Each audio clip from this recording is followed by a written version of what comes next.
ಸ್ನೇಹಿತರೆ ನಮಸ್ಕಾರ. ಇವತ್ತಿನ ವಿಷಯ ಏನಂದ್ರೆ, ಎಲ್ಲರೂ ಊಟ ಮಾಡುವಾಗ ಕೆಲವೊಂದು ನಿಯಮಗಳನ್ನ ಪಾಲಿಸಬೇಕಾಗುತ್ತೆ. ಆ ನಿಯಮಗಳು ಏನು ಅಂತ ಈ ವಿಡಿಯೋದಲ್ಲಿ ತಿಳ್ಕೊಳ್ಳೋಣ. ಮೊಟ್ಟ ಮೊದಲನೇದಾಗಿ ಊಟ ಮಾಡುವಂತ ಒಂದು ಸ್ಥಳವನ್ನು ಶುಭ್ರವಾಗಿ ಒರೆಸಬೇಕು. ನಂತರ ಕೈಕಾಲು ಮುಖವನ್ನು ತೊಳ್ಕೋಬೇಕು. ನಿಜ ಹೇಳ್ಬೇಕಂದ್ರೆ ತಟ್ಟೆಯಲ್ಲಿ ಊಟ ಮಾಡೋದು ಅಷ್ಟೊಂದು ಶ್ರೇಯಸ್ಕರವಲ್ಲ. ಬಾಳೆ ಎಲೆಯಲ್ಲಿ ಊಟ ಮಾಡೋದೇ ಶ್ರೇಯಸ್ಕರ, ಆರೋಗ್ಯಕರ ಮತ್ತೆ ಶಾಸ್ತ್ರೀಯಕರವಾಗಿರುತ್ತೆ. ಮುಖ್ಯವಾಗಿ ಊಟ ಬಡಿಸುವಂತ ವ್ಯಕ್ತಿ ಯಾರೇ ಆಗ್ಲಿ, ಅವರ ಮನಸ್ಸು ಕಲ್ಮಶ ಅನ್ನೋದು ಇಲ್ಲದೆ ಸ್ವಚ್ಛವಾಗಿರ್ಬೇಕು, ಶುಭ್ರವಾಗಿರ್ಬೇಕು. ದೇವರಿಗೆ ಪೂಜೆ ಮಾಡುವಾಗ ಎಷ್ಟೊಂದು ಭಕ್ತಿ ಶ್ರದ್ಧೆಯಿಂದ ಇರ್ತಾರೋ, ಊಟ ಬಡಿಸುವಾಗ ಆ ವ್ಯಕ್ತಿ ಕೂಡ ಅಷ್ಟೇ ಭಕ್ತಿ ಮತ್ತು ಶ್ರದ್ಧೆಯಿಂದ ಊಟ ಬಡಿಸಬೇಕು. ಊಟ ಬಡಿಸುವಂತಹ ವ್ಯಕ್ತಿಯ ಮನಸ್ಸಿನಲ್ಲಿ ಏನಾದರೂ ಕೆಟ್ಟ ಭಾವನೆ ಇದ್ದು ಆಸಕ್ತಿ ಇಲ್ಲದೆ ಬಲವಂತವಾಗಿ ಊಟ ಏನಾದರೂ ಬಡಿಸಿದ್ರೆ ಊಟ ತಿಂದಂತಹ ವ್ಯಕ್ತಿಗೆ ಒಳ್ಳೆಯದಾಗಲ್ಲ. ಜೀರ್ಣವಾಗಬೇಕಾದಂಥ ಊಟ ಅಜೀರ್ಣವಾಗಿ ಆ ವ್ಯಕ್ತಿ ತೊಂದರೆಗೆ ಒಳಗಾಗಿ ಮತ್ತೆ ಆ ಪಾಪದ ಭಾರನ ಅವ್ರ ಮೇಲೆ ಅವರೇ ಹಾಕೊಂಡಂಗೆ ಆಗುತ್ತೆ. ಈಗ ನಾವೆಲ್ಲರೂ ಮಾಡ್ತಾ ಇರೋ ಊಟ ಶಾಸ್ತ್ರೀಯವಾಗಿ ಮತ್ತು ಸಾಂಪ್ರದಾಯಬದ್ಧವಾದ ಊಟ ಅಲ್ಲ. ಅದು ಶ್ರಾದ್ದ ಕರ್ಮದಲ್ಲಿ ಮಾಡ್ತಾರಲ್ಲ ಊಟ, ಆ ರೀತಿ ಊಟ ನಾವೆಲ್ಲರೂ ಮಾಡ್ತಾ ಇರೋದು. ಯಾವ ರೀತಿ ಅಂದ್ರೆ, ಮೊದಲು ಊಟ ಬಡಿಸುವಾಗ ತಟ್ಟೆಯಲ್ಲಾಗ್ಲಿ ಎಲೆಯಲ್ಲಾಗ್ಲಿ ಅನ್ನನ ಆಗ್ಬಿಟ್ಟು ಮತ್ತೆ ಉಳಿದ ಪದಾರ್ಥಗಳನ್ನು ಹಾಕ್ತಾ ಇದ್ದಾರೆ.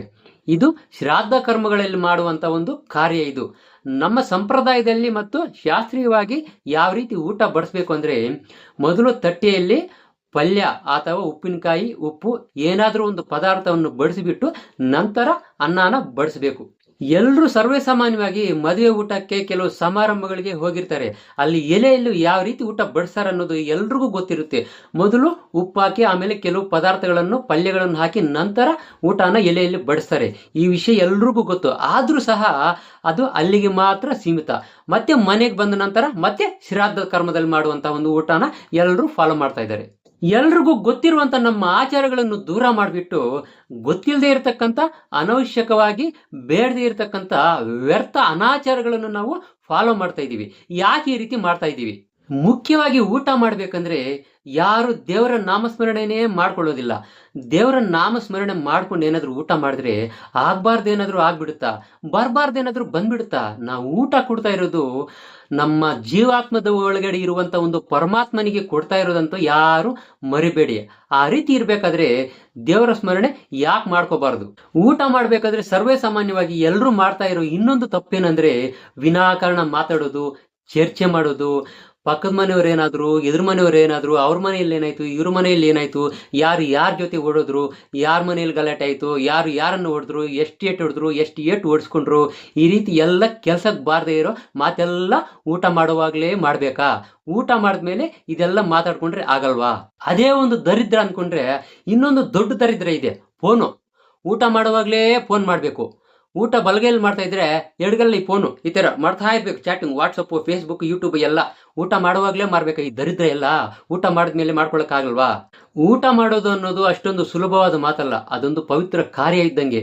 ದೇವರಿಗೆ ಪೂಜೆ ಅಭಿಷೇಕ ಮಾಡುವಾಗ ನಮ್ಮ ಮನಸ್ಸು ಯಾವ ರೀತಿ ಒಂದೇ ಕಡೆ ಇರುವಂತೆ ಭಗವಂತನಲ್ಲಿ ಇಟ್ಟು ಭಕ್ತಿ ಶ್ರದ್ಧೆಯಿಂದ ಇರ್ತೀವೋ, ಅದೇ ರೀತಿ ಊಟ ಮಾಡುವಾಗ ಕೂಡ ನಮ್ಮ ಮನಸ್ಸು ಬೇರೆ ಕಡೆ ಹೋಗ್ದಂಗೆ ಒಂದೇ ಕಡೆ ನಿಯಂತ್ರಣದಲ್ಲಿ ಇಟ್ಕೊಂಡು ನಮ್ಮ ಗಮನ ಎಲ್ಲ ಊಟದ ಕಡೆ ಇಟ್ಕೊಂಡು ದೇವರ ನಾಮಸ್ಮರಣೆ ಮಾಡ್ಕೊಳ್ತಾ, ದೇವರ ಹಾಡುಗಳನ್ನು ಕೇಳುತ್ತಾ, ಆ ಆಹಾರದ ರುಚಿಯನ್ನು ಆಸ್ವಾದಿಸುತ್ತಾ ನಿಧಾನವಾಗಿ ಭಕ್ತಿ ಶ್ರದ್ಧೆಯಿಂದ ಮಾಡಬೇಕು. ಯಾರೇ ಆಗ್ಲಿ ಏನಾದ್ರೂ ಒಂದು ಕೆಲಸ ಕಾರ್ಯ ಮಾಡ್ಬೇಕಾದ್ರೆ ಅದರಿಂದ ಒಂದು ಪ್ರತಿಫಲವನ್ನು ಬಯಸಿ ಮಾಡ್ತಾರೆ ಹೊರತು ವ್ಯರ್ಥವಾಗಿ ಯಾರು ಮಾಡೋದಿಲ್ಲ.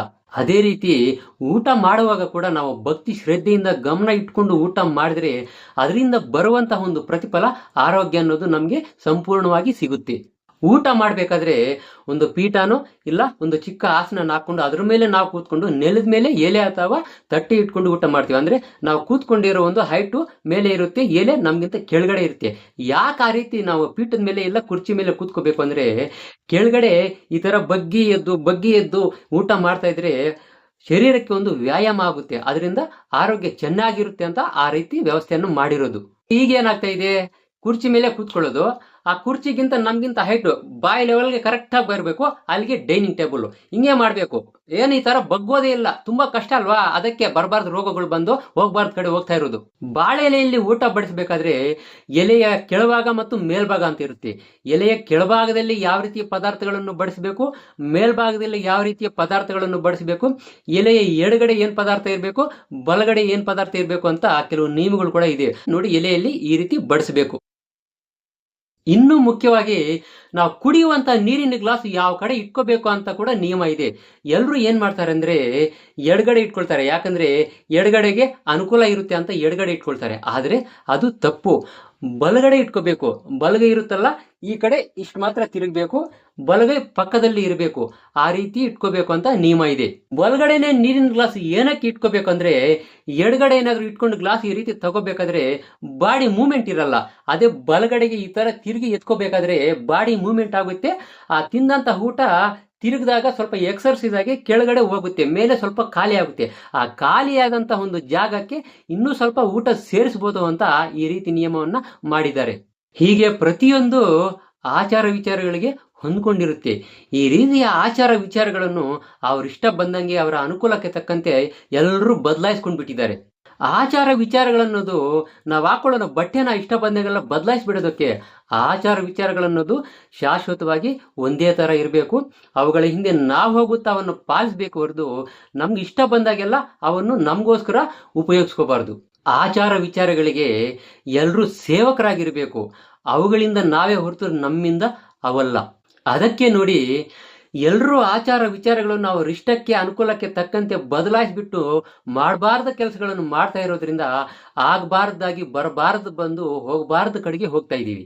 ಆಚಾರ ವಿಚಾರಗಳನ್ನು ಅವ್ರ ಇಷ್ಟ ಬಂದ ಹಾಗೆ ಬದಲಾಯಿಸುವ ಹಕ್ಕು ಯಾರಿಗೂ ಇಲ್ಲ.